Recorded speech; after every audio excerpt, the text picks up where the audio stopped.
Então vamos lá, ó. Eu vou começar a falar hoje do que eu considero o ponto central da prótese sob implante. É claro que planejar é a coisa mais importante, não tenha dúvida disso. Planejar, saber o que indicar, é sem dúvida disparado o mais importante. Mas em termos de conseguir resolver o paciente, o caso do paciente, conhecer os intermediários protéticos é bem importante. Então tem que ter muito cuidado. Então, ó, alguns critérios a gente tem que usar na hora de selecionar os nossos intermediários. Antes de qualquer coisa, eu gosto sempre nessa aula de tentar padronizar uma linguagem. Porque vocês viram que eu falei muito de componentes protéticos, componente protético até na própria aula que eu estava dando. Entendam como componentes protéticos tudo que está ali à disposição do protesista no catálogo. Então, vai estar incluindo transferente, cilindro provisório, cilindro definitivo, calcinável, o próprio intermediário. Porque o que acontece? Muitas vezes eu estou falando aqui, vamos fazer a seleção do componente protético. Na verdade, eu estou falando da seleção do intermediário. E o que é o intermediário? O intermediário é aquilo que eu vou utilizar para segurar o meu dente. Deixa eu ver aqui. Ó, os componentes são todas as peças do protesista vão encontrar no catálogo. Vocês vão trabalhar basicamente... eu acho que deu uma travada mesmo. Tanto é que agora chegou todo um monte das mensagens que vocês mandaram. Deve ter dado uma travada. Aqui tem um catálogo da Neodente. Vocês vão ter que baixar. Eles hoje não entregam mais esses catálogos de forma impressa. Aqui o catálogo da SIM e o catálogo da Conexão, que eu coloquei aqui como exemplos para vocês, tá? Vocês vão ter que se adaptar a cada catálogo, saber como é que eles passam essa informação para vocês. Se concentrem no da Neodente, que é o que vocês vão usar aí. Então, pegue esse catálogo, baixe, olhem o catálogo direitinho. É interessante.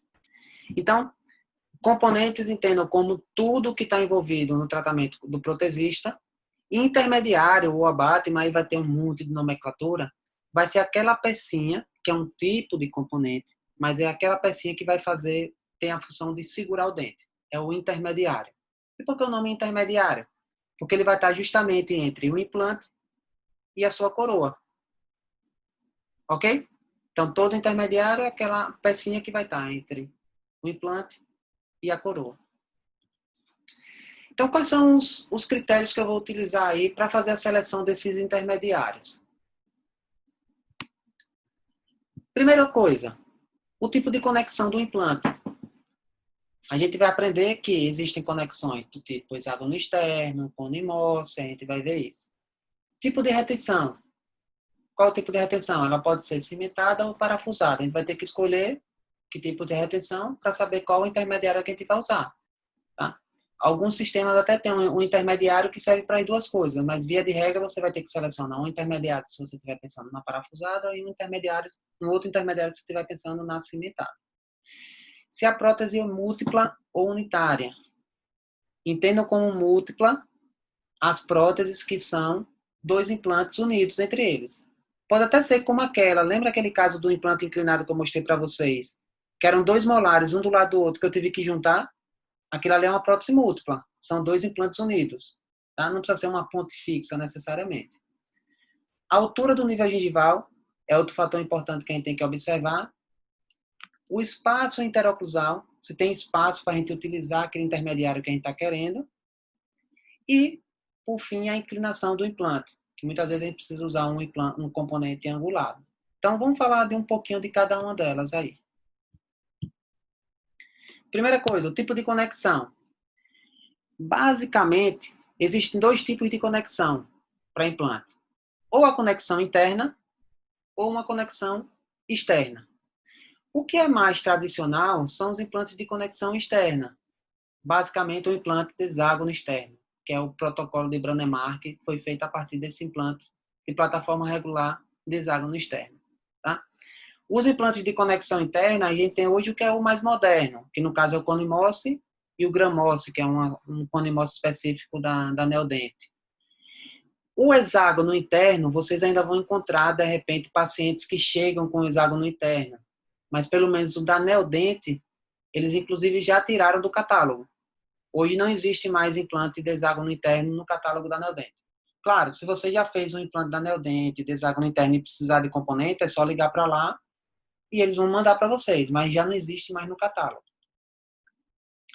Então, os implantes de hexágono externo, vocês vão ter que ter atenção para algumas características aqui que vai determinar justamente a sua escolha ou não. Tá? Então, quais são as características do hexágono externo? A primeira coisa que é a grande vantagem é um sistema padronizado.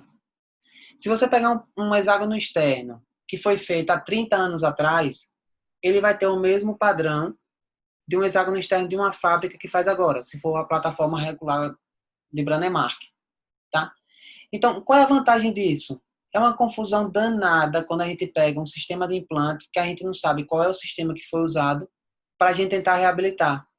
Então, o implante de hexágono externo tem essa grande vantagem. Ele é padronizado e a gente consegue intercambiar, vamos dizer assim, componentes de outra marca, apesar da gente não indicar. Eu só faço isso realmente quando eu não sei qual é a marca do implante. Tá? Uma coisa que vocês têm que observar também no caso do implante de hexágono externo, essa questão dos espaços, ó. Isso aqui é um corte. Isso aqui é um corte, eu vou mostrar depois para vocês. Nessa região aqui, quando tem um componente, ó. O implante de hexágono externo, invariavelmente, vai ter espaço entre eles. Não é uma pecinha que fica tão justaposta um no outro. Então, por isso que ele tem aquele problema de, geralmente, afrouxar parafuso. Então, é uma característica dos implantes de hexágono externo, o afrouxamento de parafuso. Então, cuidado com isso. A questão também da penetração bacteriana. Por mais que tudo pareça tão bem adaptado, sempre existe espaço para penetração bacteriana e, de repente, aí, problemas maiores para esse implante. Tá bom? E, se você for comparar com um implante de conexão interna, você tem que ter um pouquinho mais de cuidado na hora de adaptar as peças sobre esse implante também. Então, são algumas características aí. Então, ó, aqui é um cilindrinho provisório que foi colocado sobre o implante de hexágono externo para fazer um provisório. Só que se ele não ficar encaixado no hexágono, ó, tá tudo errado. Esse provisório vai ficar caindo. Tem que ficar bem encaixadinho. Ok?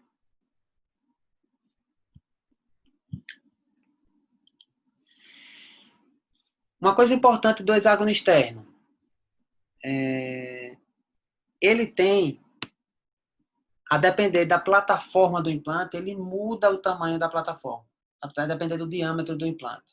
Então, ele vai ter diâmetros de 3.3, basicamente, né? Porque dependendo da marca muda um pouquinho. 4.1, que é o padrão Branemark, ok? Que é o que eu te disse que todos são iguais. E ele tem também o de 5.0. A plataforma dele é maior. Então, no hexágono externo, na hora que você vai escolher um intermediário, você precisa saber qual o diâmetro do implante, porque isso vai diferenciar, isso vai fazer diferença na hora da escolha. Vocês vão ver que no Conimoss isso não existe. No hexágono externo você tem que saber qual o diâmetro do implante na hora de pedir o intermediário ou qualquer outra pecinha, tá? Já o Conimoss, ó, vejam a diferença.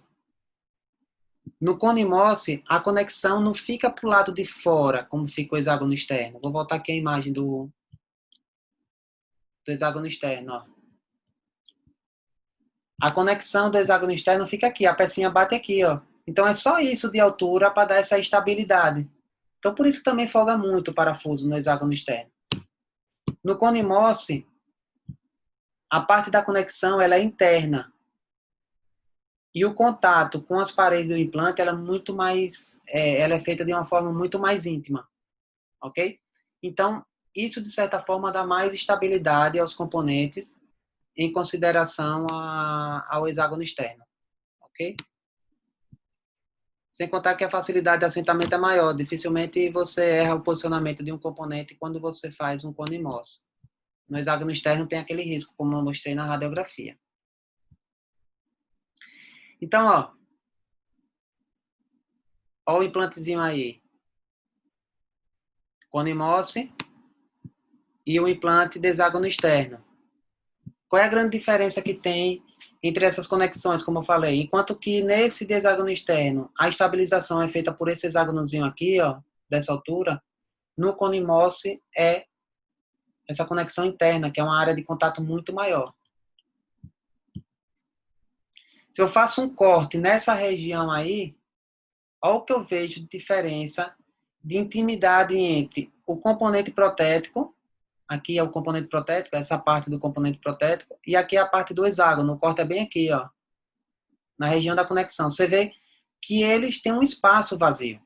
É a característica que é do hexágono externo. Enquanto que no cone Morse, você nem vê a linha. Você só vê essa diferença aqui de cor de um titânio para o outro, porque são titânios com porcentagem de titânio diferente. Né? São ligas de titânio com porcentagem de titânio diferente. Então, por isso você vê essa diferença de cor, mas você não vê linha de espaço entre as conexões. Então, essa é a grande vantagem da conexão cone-Morse, e isso é o que me faz, por exemplo, ter mais segurança em relação a fazer uma prótese unitária parafusada, cimentada, desculpe. Enquanto no hexágono externo, eu dou sempre preferência a fazer próteses parafusadas, né? Com receio de folgar o parafuso e eu não perder todo o meu trabalho.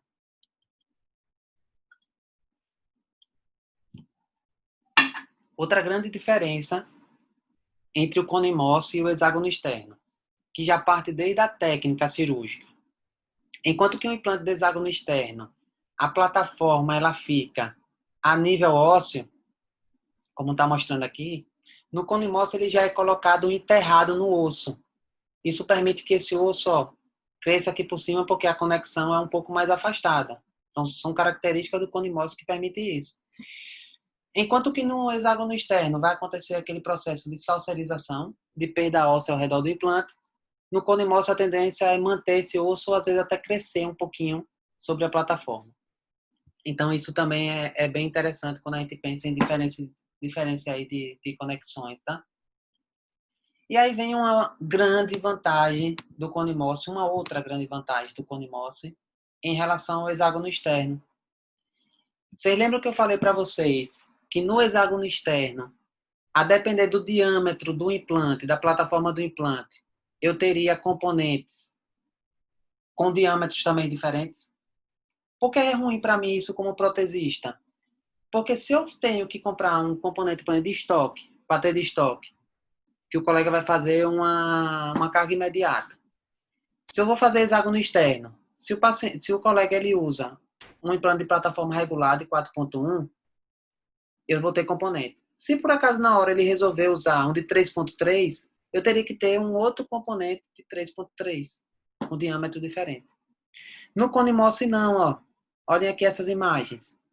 Eu tenho implantes com diâmetros diferentes, veja, são implantes que estão aumentando o diâmetros diferentes, mas que a entrada do componente, a entrada do cone tem a mesma medida. Então, ó, implantes com diâmetro diferente, o que é que está mudando desse implante para esse? É a parede que está ficando maior. Ó, a parede do implante que está maior. Mas a entrada do componente permanece a mesma. Então, independente se o colega usou um implante de 5.0 ou usou um implante de 3.75, o meu implante Conimol, o meu componente Conimol, ele vai entrar em qualquer desses implantes, ok? Ou 3.75 até 3,5, que a gente usa muito implante de 3,5 hoje, certo? Então, eu vou conseguir usar esse mesmo componente em qualquer um desses implantes, ó. O que muda aqui vai ser a parede do implante e não a entrada do componente. Isso é uma grande vantagem para a gente, como protesista. Deu para entender isso aí em relação à conexão? Tá muito rápido? Muita informação? Não. Tá tranquilo, né? Vou levando aí no ritmo de vocês, viu? Se não reclamar, eu vou tocando para frente. Vamos para o segundo ponto, para a gente discutir em relação a alguns critérios que a gente tem que ter para selecionar intermediário. Então, entenderam que o paciente chega para você, você não vai conseguir escolher nenhum intermediário se você não sabe qual conexão você está trabalhando. É a primeira coisa que você tem que saber. qual implante que você está usando e que tipo de conexão que você está usando. Segunda pergunta, eu vou fazer uma prótese cimentada ou vou fazer uma prótese parafusada? Eu acho que eu mostrei isso para vocês em algum slide da aula passada. Na prótese cimentada, como é que ela funciona? Eu vou usar um intermediário que vai ser parafusado ao implante e a coroa, o meu dente de porcelana, é que vai ser cimentado sobre esse intermediário. Então, o que dá a característica da prótese é o que vai reter a coroa, porque sempre vai existir um parafuso prendendo o intermediário ao implante. Na prótese parafusada vai ter um intermediário que também vai estar sendo parafusado sobre o implante, só que sobre esse intermediário eu vou conseguir fazer um dente que vai ser também parafusado sobre ele. Então, eu vou ter uma prótese aí parafusada. Essa de cá, se eu precisar tirar, eu consigo. Essa daqui só furando a porcelana e tendo acesso ao parafuso aqui dentro. Então, de uma forma geral, como eu falei para vocês, isso aí a gente poderia ficar mais 1h30, 2 horas só falando disso. Da diferença entre uma prótese Professor, cimentada. Opa! oi, é a Bruna. Oi, O senhor Bruna. pode dar sua opinião com relação à escolha de cimentada ou parafusada? Porque o senhor falou anteriormente que a cimentada tinha que ter todo aquele cuidado com a parte da remoção de excesso e Isso, tudo. E ainda tem mais uma desvantagem de você não poder acessar ele, né? Tipo, que nem o isso. parafusado. A cimentada não tem o que a gente chama de reversibilidade, que é poder a qualquer momento tirar, seja para fazer uma limpeza, seja para fazer um reparo de uma porcelana que fraturou. A cimentada tem essa desvantagem. Esse slide aqui resume bem quais são as vantagens e desvantagens de uma cimentada ou de uma parafusada, Bruna. Eu vou falar o que eu acho, tá? A minha opinião. Eu estudo prótese cimentada e parafusada desde a época da minha especialização. Meu mestrado, o assunto foi isso também, e meu doutorado também. No final das contas, entenda que vai se resumir, você não vai estar certo ou errada de escolher uma. Você vai acabar tendo com o tempo preferência por uma ou por outra. Se eu puxar da época que eu vim de Bauru, que a gente fazia praticamente implante de hexágono externo, quando eu trabalhava com implante de hexágono externo, eu tinha em mente, sempre que possível, eu vou trabalhar com prótese parafusada. Sempre. Porque eu vou ter esse receio do parafuso folgar e eu não ter acesso ao parafuso e conseguir consertar. Tá? Quando é que eu não conseguia trabalhar com prótese parafusada? Quando o implante estava mal posicionado. Imagina o dente anterior que o implante estivesse saindo na vestibular do dente. Não tinha como fazer isso, né? Não tinha como escapar. Então, eu só usava prótese cimentada quando não tinha jeito. Tá? Isso era no hexágono externo. O que é que acontece quando eu recebo, por exemplo, um paciente que era meu, que foi um hexágono externo, hoje, por exemplo, uma paciente liga e diz, doutor, aquele dentinho que o senhor fez está folgado. Aí eu vou na ficha, eu lembro que é hexágono externo. Eu vejo que é hexágono externo. Quando ela vai para mim, o dente está cimentado. Num caso como esse, sendo meu, eu tenho certeza que aquele parafuso não está saindo na oclusal. Porque se tivesse saindo na oclusal, eu teria feito parafusado. Então, geralmente eu deixo na fichinha já marcado mais ou menos aonde que o parafuso estava saindo, para eu tentar furar, ter acesso àquele parafuso, para pelo menos eu não desgastar aquele dente todo e precisar fazer um provisório. Eu só dou um acesso, faço uma moldagem novamente do implante, e enquanto está fazendo um outro dente, que vai ter que fazer porque eu furei aquilo ali, né, ficou feio, ele vai ficar usando o provisório aquele mesmo dente que eu perfurei. Deu para entender? Só para a gente Por isso que economizar. é importante. Por isso que é importante a parte do planejamento, Sim, sim, então, né? Então, sim. o planejamento ele é feito com o implantologista e com o protetista, né? O E protesista. aí, juntos que vão fazer o Escolher. planejamento, claro, mas assim, e já dá para escolher se vai ser cimentado ou se vai ser Sim, o ideal é que parafusada. É o isso? ideal é desde do início você já ter isso em mente, já ter planejado. Então, por exemplo, colegas meus que vão trabalhar com hexágono externo, eles sabem que você tem que ser bem mais criterioso em relação ao posicionamento do dente posterior para sair bem na oclusal, tá?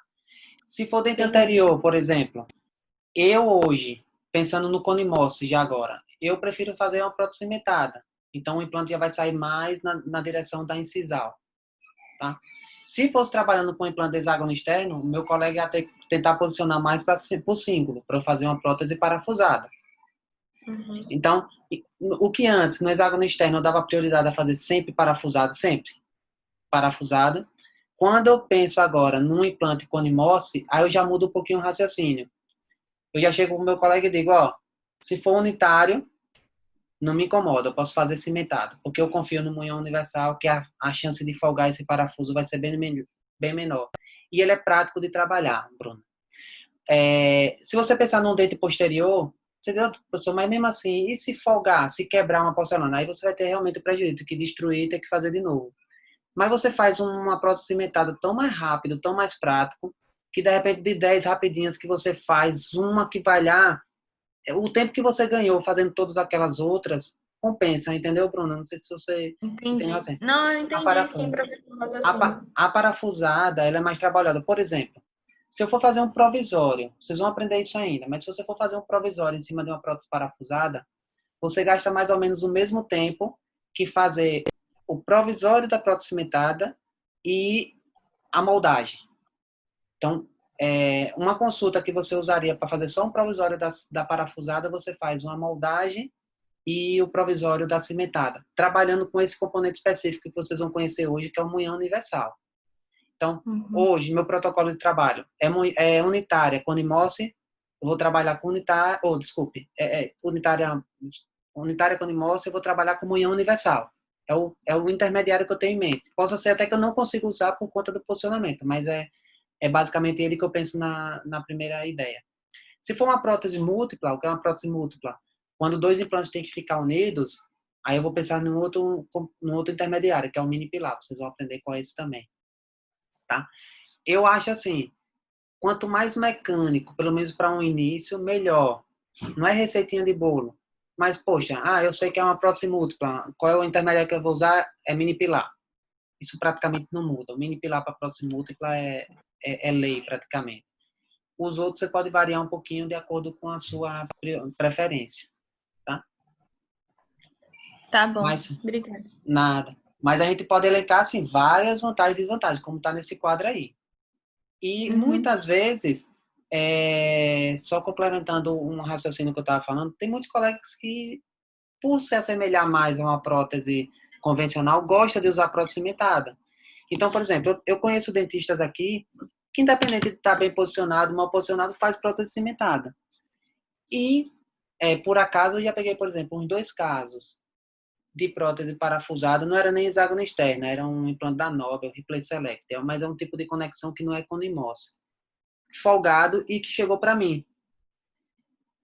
Na hora que eu recebi, eu digo, poxa, eu sei que esse colega gosta de fazer prótese cimentada independente de qualquer coisa. Eu vou apostar que o implante estava bem posicionado. E, na mosca, fiz um furo bem na oclusal e estava lá o acesso ao parafuso. Tirei, limpei tudinho. Como eu fiz um furinho bem pequenininho e foi bem na oclusal, eu precisei fazer uma outra coroa para o paciente? Não precisei. O que foi que eu fiz? Fechei aquilo ali com o véio da rosca e botei resina composta. Passou a ser uma prótese parafusada. Se o paciente se incomodar com aquela restauração que você faz, que seria igual a uma prótese parafusada, aí eu teria que fazer um outro dente. Os 2 que eu consegui fazer isso, eu consegui economizar isso para o paciente. Ele até hoje não voltou. Ou seja, eu simplesmente transformei uma prótese que era cimentada numa prótese parafusada. Conseguiu visualizar isso, Bruna? E os outros? Sim, sim. Porque, ó, se eu volto isso aqui, ó, pronto, essa imagem daqui, ó. Imagina esse implante bem posicionado, mas que eu quis fazer uma prótese cimentada, mas esse parafuso folgou. Eu dou um acesso aqui, se eu tiver a sorte, é claro, de não fraturar a porcelana toda, só fizer um furinho bonitinho, eu tenho acesso ao parafuso, aí eu tiro, limpo, porque sempre que folga a prótese vai entrando sujeira, então você tem que tirar, limpar, aperto o parafuso de novo e fecho com resina. Ficou uma prótese que na verdade a gente chama de cimento parafusada. Ela está presa a essa peça por cimento, mas tem acesso ao parafuso. Não tem problema nenhum. E aí você consegue economizar para o paciente que ele não precisaria fazer um outro dente, não é por conta disso. Mas só aconteceu porque o colega gosta de fazer cimentada e fez mesmo com ele saindo na oclusal. Se fosse um paciente meu, já teria sido feita uma prótese parafusada direto. Ia chegar, eu só ia tirar a resina e apertar de novo. E se fosse meu, e que fosse uma prótese cimentada, eu saberia que no centro, na oclusal, eu sei que não estaria. Aí eu teria que furar ou mais para lingual ou mais para vestibular. Por isso você tem que anotar na ficha aonde está saindo esse parafuso, para conseguir tentar salvar, para pelo menos economizar no provisório, né, na hora de refazer. Então, ó, quais são as características, vantagens aqui no caso de uma prótese cimentada? Não tem um orifício, isso de certa forma esteticamente ajuda, então tem pacientes que se incomodam, por exemplo, de olhar e ver um acinzentamento. É claro que aqui ainda não está com a resina, mas você pode botar uma resina aqui que você ainda vai mostrar um acinzentamento por causa daquele metal lá por baixo. Tá? Tem a desvantagem de não possibilitar a remoção para manutenção, como eu falei para você, não tem aquela reversibilidade, que é o que tem na prótese parafusada. Muito cuidado quando fizer a prótese cimentada com a remoção do cimento, principalmente na região anterior, que é uma região que a gente deixa a prótese mais subgengival, né, para esconder a cinta. Então, cuidado para não estar deixando o excesso de cimento ali por dentro. É uma outra grande desvantagem da cimentada. Muitas vezes a retenção, imagina um espaço interoclusal bem reduzido, você não tem altura para dar retenção naquele munhão que você preparou. Acaba que o dente pode ficar caindo. Ok? E, de certa forma, tem a vantagem aqui, eu não vou entrar muito nesse mérito, que algum espacinho que sempre existe ali entre as peças, no caso da proximidade, é preenchido pelo cimento. Na parafusada não tem isso, né? Fica aquele espacinho, vamos dizer assim, vazio. O que a característica de um compensa no do outro, na verdade. Então, o que é vantagem, desvantagem para um é vantagem para o outro, tá?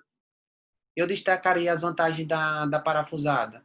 A questão de poder ser removida a qualquer momento, tá? E a não necessidade de cimento. São as principais vantagens aí da prótese parafusada. Então, vamos passar para o terceiro ponto, que é se a gente vai fazer prótese unitária ou se vai fazer uma prótese múltipla. Não tenham dúvida em relação a isso, para ficar fácil a comunicação. Múltipla, sempre quando tiver dois implantes unidos um ao outro. Independente da quantidade de dente. Pode ser só dois dentes, um do lado do outro. Dois implantes, que por algum motivo tem que ficar junto, é uma prótese múltipla. Isso vai interferir na hora da gente selecionar, tá? Sempre que a gente falar de prótese unitária, vai ter um sistemazinho aí que vocês vão ter que ter em mente, que é o que a gente chama de antirrotacional. O que é um antirrotacional? Vocês já imaginaram se vocês pegassem um dentinho sobre implante, parafusasse, mas que não tivesse nada que impedisse que ele rodasse ali no eixo do implante? Provavelmente esse dente ficaria folgando com frequência. Então, nas próteses unitárias, principalmente quando a gente fala de hexágono externo, né, dessas conexões mais antigas, a gente tem o que a gente chama de sistema antirrotacional. O componente, ele tem que ter um hexágono, né, no caso aqui do hexágono externo, e a nossa coroa, a nossa prótese tem que ser essa forma só negativa. Forma negativa dessa forma, desse formato aqui do implante. Para que uma coisa encaixe na outra e impeça de rodar. Dá para entender isso? No caso de uma unitária, né? Se não tivesse isso, provavelmente nossa coroinha ficaria rodando sobre o implante. Então tem que ter esse antirrotacional. Quando a gente fala de prótese múltipla, como está mostrando aí, ó a diferença. Vou voltar aqui para vocês perceberem a diferença. Aqui é um dentinho unitário. Tá vendo que tem um hexágono aqui, ó, para encaixar ao componente ou ao implante, depende de onde você está trabalhando. Aqui na prótese múltipla, esses dois dentes estão juntos. Tá vendo como é liso essa pecinha? Por que ela é lisa? Porque não precisa ter aquele antirrotacional, porque um dente vai impedir que o outro rode. Concorda comigo? Então é desnecessário ter o sistema antirrotacional. Então a gente fala de sistema antirrotacional quando a gente conversa sobre prótese unitária. Tudo bem? Então aqui é a mesma coisa, ó. Aqui é uma peça, um transfer, para um intermediário que não precisa de antirrotacional, porque vai ser feita uma prótese múltipla. E aqui é uma peça para um sistema que vai ser utilizado para prótese unitária. Então, ele precisa encaixar na plataforma do implante. Aí seria o sistema antirrotacional. Mais para frente a gente vai ver quais são esses componentes que a gente pode usar, ok? Altura gengival. É uma outra coisa que vocês vão ter que ter muito cuidado. Porque se vocês errarem nessa escolha, vocês podem fazer um dente ou que fique mostrando metal, ou que possa causar alguma reabsorção óssea, por ficar muito próxima do osso. Então, vocês vão ter uma margenzinha que não vai ser tão grande na hora de escolher esses intermediários no sentido vertical, vamos dizer assim. Tem que ter muito cuidado na hora de escolher. O paciente vai chegar para a gente com cicatrizador, de uma forma geral. Então, a gente vai encontrar tanto situações como essa, ó, que a gente não tem altura nenhuma para trabalhar. Qualquer coisa que a gente colocar aqui provavelmente vai ficar mostrando metal, ou vai encontrar situações mais favoráveis com relação à profundidade de gengiva, que a gente consiga aí esconder de uma forma mais simples a parte metálica desses intermediários, tá? A gente pode lançar mão de vários artifícios aí para medir. Eu gosto muito de usar o próprio cicatrizador para me dar uma noção de altura, tá? Então, ó, quando a gente pensa em implantes na região anterior, eu tenho um implante aqui que está colocado na região anterior, vocês estão vendo? Eu tenho aqui a margem gengival, ó, a margem gengival. Eu quero que esse meu intermediário, que eu estou colocando para segurar o meu dente, ele fique pelo menos, no caso anterior, pelo menos 2 milímetros para dentro da gengiva. Porque eu consigo esconder, ó, essa partezinha metálica daqui, ok? Essa parte metálica. O meu dente, quando eu fizer, ó, ele vai chegar só até aqui, até essa margem. Ele vai chegar só até aqui, ó. Então, o que é que eu quero? Eu quero que essa partezinha, ela fique em torno de 2 milímetros para dentro do suco para implantar. Nos casos dos dentes posteriores, deixa eu só... No caso do dente posterior, eu já não gosto de deixar tão profundo. Opa. Não gosto de deixar tão profundo, ó. No máximo, 1 milímetro. Porque já não é região estética. E lembre, eu estou fazendo uma prótese cimentada. Quanto mais profundo eu deixar essa profundidade de suco, maior dificuldade eu vou ter para estar removendo o excesso de cimento. Ok? Então, deixa aí 1 milímetro intrasucular na região posterior e na região posterior pelo menos 2. É o suficiente para a gente trabalhar. A gente vai ter uma variedade de opção muito grande para escolher esses intermediários. No caso dos conimosses, ele vem desde da altura de 0,8 milímetros. Qual é a distância de 0,8? É da plataforma do implante até essa margem aqui do componente. Ó. Essa distância é 0,8. Até 5,5. Então, eu vou chegar lá no catálogo e vou ver que tem componente de 0,8, 1,5, 2,5, 3,5, 4,5 e 5,5. Que eu vou ter que escolher de acordo com o caso. Por isso que eu falei para você, quando tem carga imediata, a carga imediata ela é um pouco ingrata para o protesista, que a gente tem que ter uma variação muito grande. Então, não sabe exatamente qual é a profundidade que vai ficar o implante. Né? Então, tem isso. No caso específico desse componente aí que eu estou mostrando para vocês, que é o munhão universal, para o hexágono externo, ele começa não de 0,8, como é o conimócio, ele começa de 1. Só tem até a altura 4. Então, ele tem a altura de 1, de 2, de 3, de 4. Aí é isso que eu falei para vocês. Vocês têm que entender isso para na hora que você for planejar, você pega de surpresa. Então, imagine que um colega coloca aí um implante de hexágono externo e fica com a altura de 6 milímetros de gengiva. Você vai conseguir resolver? Vai ter complicação, se for um dente posterior, por exemplo. É muito profundo, tá? Então, tem que ter cuidado com isso aí. No caso dos implantes Cone-Moss, a gente vai ter uma particularidade aqui com relação aos cicatrizadores. O que acontece com o cicatrizador do conimócio? Preste bem atenção nisso, que isso é bem importante. O cicatrizador conimócio, primeiro, ele pode ter o diâmetro de 3,3, um mais fininho, diâmetro. Ou pode ter o diâmetro de 4,5, que ele é mais gordinho. Tá? O que é que o cirurgião tem que fazer? Como é que ele vai escolher? Tem que ter essa conversa com o cirurgião. Se você está fazendo um protocolo, por exemplo, protocolo, vocês sabem o que é, lembra, né, da prótese total? É um tipo de prótese múltipla ou unitária? Múltipla, né? Oi? Sim. Múltipla. Se é uma prótese múltipla, a gente vai usar um componente que vocês vão aprender mais na frente, que é o mini pilar. E esse componente para prótese múltipla, ele só tem de diâmetro de 4,5. Então, você imagina o cirurgião colocar um cicatrizador de 3,3 para você depois ter que substituir isso por um diâmetro de 4,5. Vai ser um sofrimento muito grande. Então, tem que ter cuidado com a seleção do diâmetro e da altura. Quando o cirurgião manda para a gente um cicatrizador que está bem assim, ó, rentezinho com a gengiva, é bacana para escolher. O que acontece? O que é que eu faço para escolher a altura do intermediário quando o cirurgião manda assim para mim? Eu só vou tirar um pouquinho esse cicatrizador, porque a marcação da altura fica bem aqui assim, que a gente chama de espelho. Então eu tiro um pouquinho. No momento que eu consigo ler qual a altura daquele cicatrizador, por exemplo, esse aqui, de 1,5, eu já coloco ele de volta. Qual é a informação que o cicatrizador está me dando? Ele está me dando a informação de que da plataforma do meu implante até essa partezinha daqui, ó, não é até lá em cima, viu? Essa medida de 1,5, 2,5, 3,5, que vem na marcação do cicatrizador,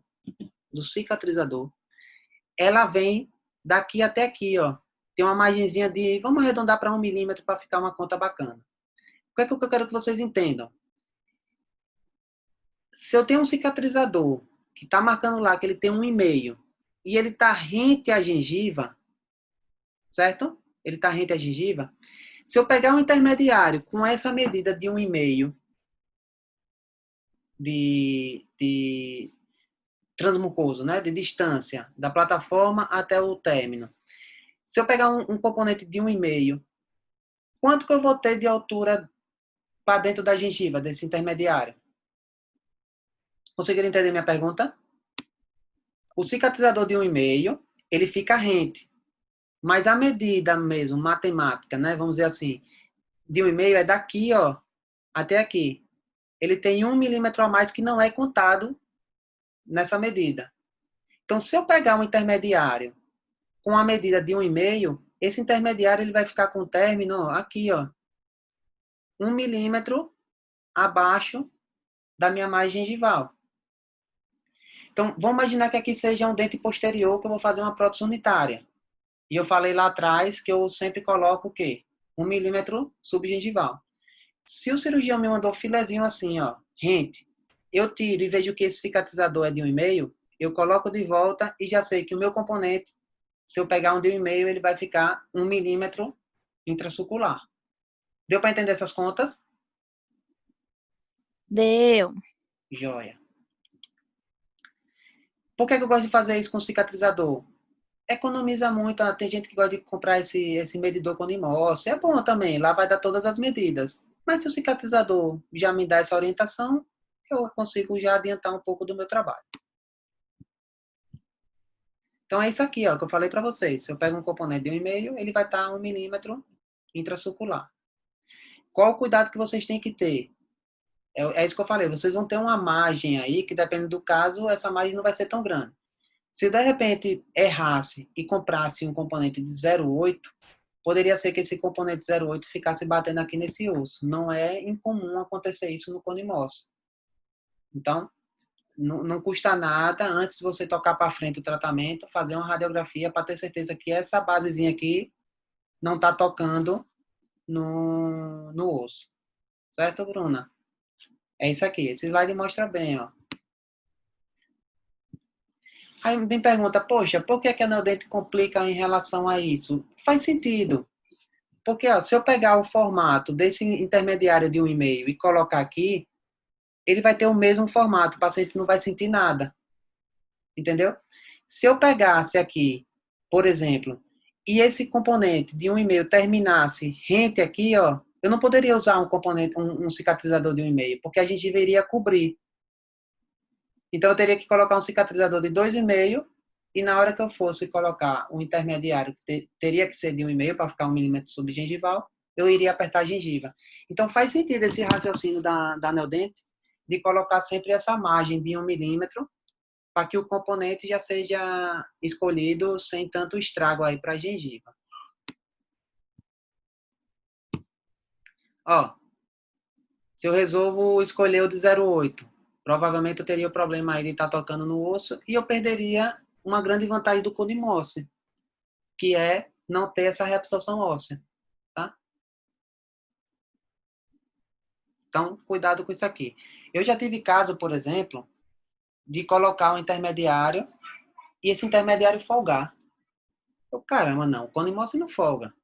O Codimorse não folga de jeito nenhum. E, na verdade, a falha tinha sido minha, porque eu peguei um intermediário que a basezinha dele, como isso aí, eu tava batendo no osso e, na verdade, na hora que eu apertei, eu não apertei contra o implante, eu apertei contra o osso, né? Na hora que eu dei o aperto. Com o tempo, o osso reabsorveu e esse componente ficou folgado, né? Então, mais um ponto aí que a gente discutiu, a questão dessa altura gengival. O espaço interoclusal, o que é que isso vai interferir na nossa seleção?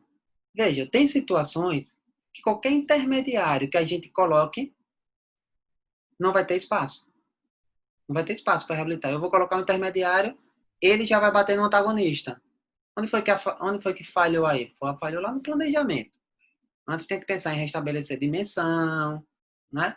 Porque senão o que é que vai ficar aí? Vai ficar uma tampinha preenchendo o espaço para dizer que é um dente. Então, tudo isso tem que ser planejado com calma. No implante de hexágono externo, a gente tem a opção de trabalhar, vocês vão conhecer mais para frente, que é o sistema UPLA, que a gente faz uma prótese que é direto na cabeça do implante. No Conimorse, por exemplo, não tem essa opção. No Gramorse já passou a ter. Eles sentiram essa necessidade de ter isso aí. Mas não é uma coisa que a gente gosta de usar. A gente usa realmente quando tem alguma dificuldade aí em relação a esse espaço interoclusal. Então, entendam que os componentes eles precisam de um espaço mínimo. Que se isso não for respeitado, você não vai conseguir usar aqueles intermediários. Tá bom? Quando você vai trabalhar com implante e precisa colocar um sistema angulado, a altura vai ser diferente do reto também. Tá bom? Então, em relação ao espaço interoclusal, fica fácil de entender, né? Que você só vai ter como usar aquele intermediário se tiver espaço interoclusal. E aí você vai ter que fazer um joguinho de número. Às vezes você vai ter que usar um intermediário, de repente, um pouco mais para dentro do sulco perimplantar, para que ele tenha espaço interoclusal. E o último ponto que vocês têm que observar na hora de selecionar um intermediário é justamente a inclinação que está o implante. Porque se você for tentar fazer uma prótese parafusada, você vai ter que comprar um componente, por exemplo, angulado para fazer a prótese parafusada. Se não der para fazer uma prótese parafusada, porque é unitária e não dá para fazer porque ainda assim angulado vai ficar mostrando muito a gengiva. Você vai ter que personalizar uma pecinha, um caso como esse, ó. Esse implante estava saindo bem na oclusal. Esse estava mais para vestibular. O que foi que teve que ser feito? Esse aqui foi feito parafusado. E esse aqui, ó, usou como se fosse aquele núcleo metálico preparado, que é o munhão preparável, e foi feita uma prótese cimentada. Tá saindo bem na vestibular aqui, ó. Então, mesmo caso, com dois tipos de reabilitações diferentes aí. Tá bom? Aqui só para reforçar, se o implante está saindo mais palingual, a gente consegue trabalhar com prótese parafusada. Se estiver trabalhando mais para vestibular, o implante vai mais para vestibular, a gente tem que trabalhar com a prótese cimentada. Só para reforçar o que a gente já conversou lá quando falou de prótese cimentada e parafusada. Aqui também, ó, já mostrei para vocês. Tudo isso são opções que a gente tem que lançar mão quando a inclinação não favorece. Tá?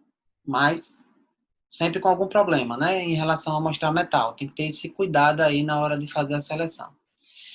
Para selecionar esses intermediários, a gente tem duas opções. Ou seleciona no modelo, a gente faz a moldagem do implante e seleciona esse intermediário no modelo, ou a gente faz direto na boca. Quando é que eu faço no modelo? Quando eu trabalho com hexágono externo. Então, é outra coisa. Em relação ao protocolo de trabalho, quando é hexágono externo, eu já falei para vocês que eu dou preferência a fazer prótese parafusada. E a outra coisa que eu faço quando é hexágono externo, eu sempre moldo o implante. O paciente chegou para mim com implante, né? Eu moldo o implante de hexágono externo e no modelo eu seleciono qual intermediário que eu vou usar. Sempre faço isso no hexágono externo. No Conimosse, já faço diferente. Eu seleciono na boca, instalo esse intermediário na boca e faço a moldagem já do intermediário e não do implante. E o cicatrizador me ajuda muito a fazer essa seleção, como eu já falei para vocês. No caso do hexágono externo é mais simples. O cicatrizador ele vem com as marcações como se fosse uma reguinha milimetrada. E dali a gente já diz, ó, aqui a altura é essa. No caso do cicatrizador, ele pode me ajudar desde que ele venha instalado de forma correta. Tá vendo esse cicatrizador aqui que está posicionado no meio? Esse aqui ele me ajuda pouco. Por que ele me ajuda pouco? Ele é um cicatrizador que eu sei que daqui, ó, tá vendo onde tá aparecendo no mouse? Daqui para cá, ele tem 3,5. Mas e daqui para cá? Eu não vou saber. Então, com esse cicatrizador eu não consigo fazer o que eu gosto de fazer. Então, eu sempre tenho uns cicatrizadores de estoque, porque se chega assim do cirurgião para mim, eu pego e vou selecionar um de 1,5, por exemplo, vou colocar aqui e vai me dizer que a altura da gengiva tem que ser de 1,5, por exemplo, se eu for trabalhar com implante na região posterior. Tudo bem? E aí, reforçando também o que eu falei para vocês da importância do cirurgião ter noção do que a gente vai trabalhar para selecionar o intermediário correto. Se ele sabe que, por exemplo, para esse aqui, ó, para esse caso, eu vou fazer um protocolo e me manda cicatrizadores de 3,3 mais fininho, olha o que vai acontecer quando eu resolver colocar o meu intermediário. Vou voltar o slide aqui, ó. Tá lá o cicatrizador. Quando eu substituir isso pelos intermediários, que é o mini pilar, para uma prótese múltipla, esse aqui vai ficar perfeito, ó. A paciente não vai sentir nada.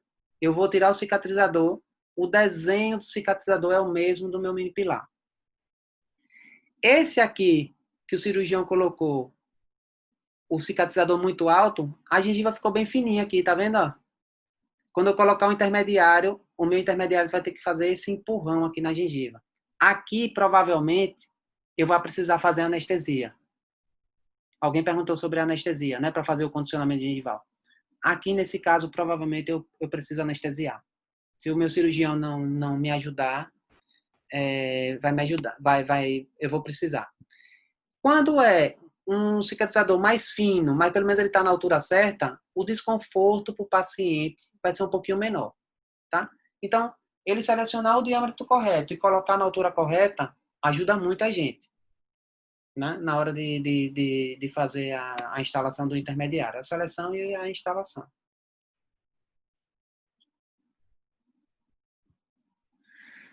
Então, aqui é só para meio que resumir tudo isso em relação às medidas, ó.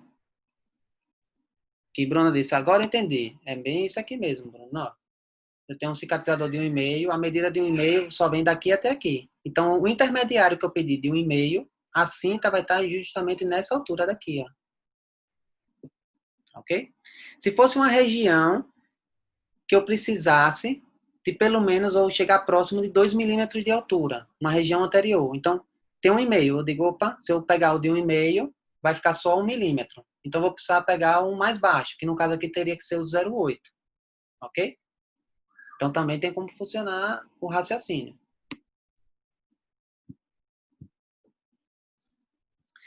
Em relação a essas inclinações dos implantes, a gente tem que ter o cuidado na hora de selecionar. Sempre a gente tem que ter noção de onde a gente quer o nosso dente. A gente tem que saber de onde a gente quer o nosso dente. Então, eu estou lá com o implante. Aqui está beleza. Ó. Deixa eu só tirar isso aqui da frente. Ó. Vamos imaginar que o posicionamento do dente que eu quero é isso aqui. Esse para dente anterior, para você estaria bacana? O do lado esquerdo, ó. Tá para o dente superior anterior. Tá bacana, né? Tá bem posicionado. É um posicionamento para uma prótese cimentada, tá vendo? Ó, na incisal. Tem espaço para fazer minha porcelana por lingual, por vestibular. Bacana. Esse daqui, que seria para um dente posterior, o que é que vocês acham? Em relação à altura de profundidade de sulco, tá bacana. Né? 1 milímetrozinho. Mas esse espaço interoclusal, será que dá? Será que tem espaço aí para fazer porcelana? Exatamente. Então, nesse caso que eu tenho, por exemplo, esse aqui seria um componente com a seguinte medida. Um munhão universal de 4,5 por 6. 4,5 isso aqui, ó. 4,5 é o diâmetro. Por 6 de altura. Por 2,5 de transmucoso, que é essa distância da plataforma do implante até a cinta. Então, repetindo, 4,5 por 6 de altura por 2,5. Tá? O que é que a gente poderia fazer para melhorar essa altura aqui? Eu tenho a opção desse mesmo componente, só que ao invés de ser de 6, ele ser de 4 de altura. Então, ele chegaria aqui, ó.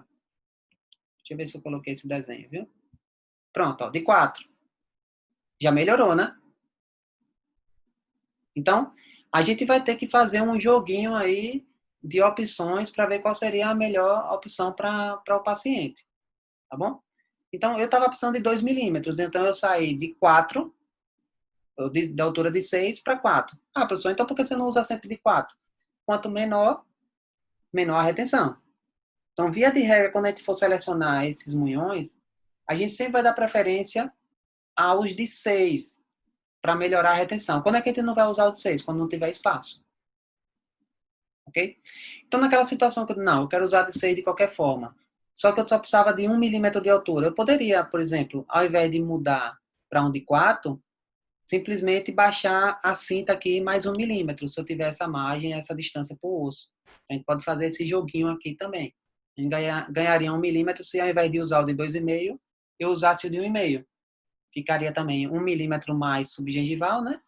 Em algumas situações não teria problema nenhum. E eu ganharia 1 milímetro que eu precisasse. Mas nesse caso não, eu precisava realmente de 2 milímetros. Então teria que sair de um componente de 6 para um de 4. No caso aqui, ó, a gente tem a opção também, o implante saindo na posição correta, de usar um componente para prótese parafusada. Nesse caso, saindo no oclusal, eu tenho essa possibilidade. Aqui, que está saindo na incisal, eu não posso. Aqui eu só poderia usar, ó, se o implante estiver saindo para lingual. Aí já vem uma desvantagem para a gente fazer prótese cimentada nesses casos. Geralmente também não tem espaço aqui por lingual, ó, para trabalhar. Ou eu usaria um componente mais baixo, né, mas não daria. Ou usaria um componente mais baixo e perderia a retenção, ou faria a prótese parafusada. Também é uma opção, tá bom? Deixa eu voltar aqui. Ó, muitas vezes o implante, por mais que ele esteja inclinado, eu posso usar um componente reto, desde que esse componente reto me dê ainda espaço para eu fazer o meu dente.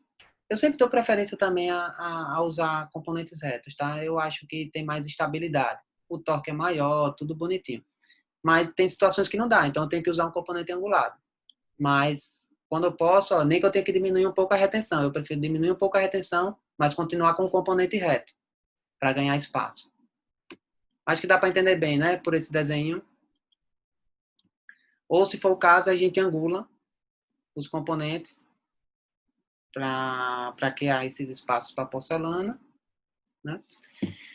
Cuidados principais aí, em relação principalmente ao munhão universal, que eu já falei para vocês em relação a outros componentes. Quando a gente faz essa inclinação, ó, quando a gente faz essa inclinação, a gente vai estar criando mais metal para o lado que esse implante está inclinado. O implante está inclinado para vestibular, vamos imaginar aqui, vai aparecer mais metal na vestibular. Então, a gente precisa de altura. No catálogo lá da Neodent, você vai ver que ele dá as opções de 1,5, 2,5, 3,5. Só que a parte mais alta, que é no caso essa daqui, ó, você tem que ir nessa tabelinha de conversão. Porque vamos imaginar, você chegou aqui e mediu. Ah, eu tenho 2,5 de altura, ó. Aí eu digo assim, se eu tenho 2,5 de altura, eu vou querer deixar esse componente aqui 1 milímetrozinho abaixo. Eu vou selecionar o de 1,5. Quando eu venho aqui no catálogo e digo, eu quero um componente de 1,5. O 1,5 está aqui. Mas o lado que está inclinando, ele é mais alto, 2,9. Ó. O que é que vai acontecer? Vai ficar expondo aquela pontinha de metal nessa margem. Então, tenham cuidado na hora de selecionar a altura da cinta, porque se for um componente angulado, vocês têm que ver essa altura maior.